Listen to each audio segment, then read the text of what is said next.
Okay, so this is signs of cheating, red flags, emotional abuse, part 8. So as with the aging part, there comes a loss of libido. And so for him, there was frustration because when I met him, he was taking Viagra and he was telling me all these guys that he works with who are in their early 20s. Now, he was up in his 40s. He was pushing 50, actually, at the time I met him. And, I mean, so I was older of my own self, and I thought, okay, am I going to get a grown-up, mature relationship? I had hoped maybe it would be, but it turned out to not be. But so he was taking Viagra. I didn't think anything about that or that there was any other problems. You know, I didn't think that was a deal breaker.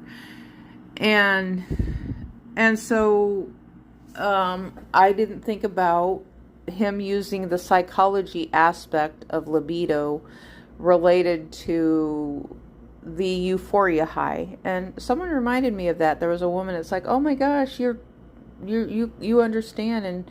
And she didn't have to, we just connected enough. It wasn't like we went into this big detailed explanation, but I had explained some things, talking to her, and she was some very caring woman, very tender and caring, related to listening and having a conversation about bad relationships. And she reminded me of that. I mean, if I didn't know better, I would swear maybe she was a counselor or something, possibly. I don't know. Oh, she did say, I think she said she was a nurse. Oh, the nurse, yeah. Because I did bring that up in the other video. And so she said she was a nurse.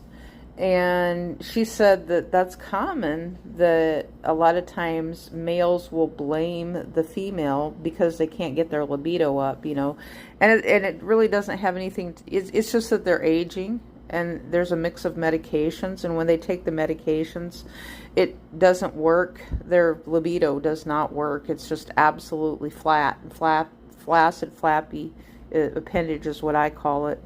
And to me, it wasn't a big deal. It wasn't a deal breaker, but he was literally getting mad at me and blaming me because he could not get his flaccid, flappy appendage working. And, for him, that was something that was important, and he was blaming me for it, and he was taking his anger out on me, but he was on medications that he was raging and raging and raging, and it's like, to me, and he was blaming me for it, and I don't know if he had a relationship at the end of our marriage or not, but acting like that, I can't imagine any woman would want to be with him. I just can't imagine any woman would want to be with him raging like that, and that he wouldn't treat her just as poorly as he treated me.